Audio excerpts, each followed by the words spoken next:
These reports about the phone call follow the visit Tsipras paid to Putin not too long ago. Is it possible that they could turn to Russia for support here?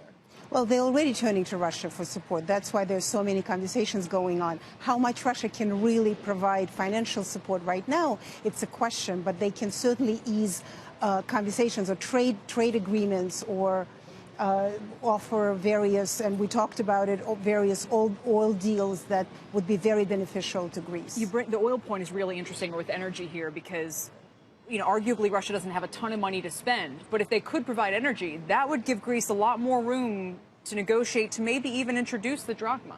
Oh, absolutely. But there is also other ways that Putin can influence. For example, there was a Russian self-imposed food embargo. And so Greece is part of that embargo. And Putin is saying, as long as, Russians are saying, as long as Greece remain in the Eurozone, we're not going to lift that embargo. But it's a very agricultural country, Greece. And so if you're going to go to your own currency, then our relationship is going to be wonderful. And that's something also to consider. And guys, this is when I wonder if the West's attention is focused enough on the geopolitics of everything that's happening in this Greek crisis. Short answer, we were just talking about this, I don't think so. Nina, let me ask you a question. I just did a quick Google search here for Greece, Russia, China. And the first couple of hits come up: Slate Magazine, Foreign Policy, Value Walk, First Post, and World Politics Review.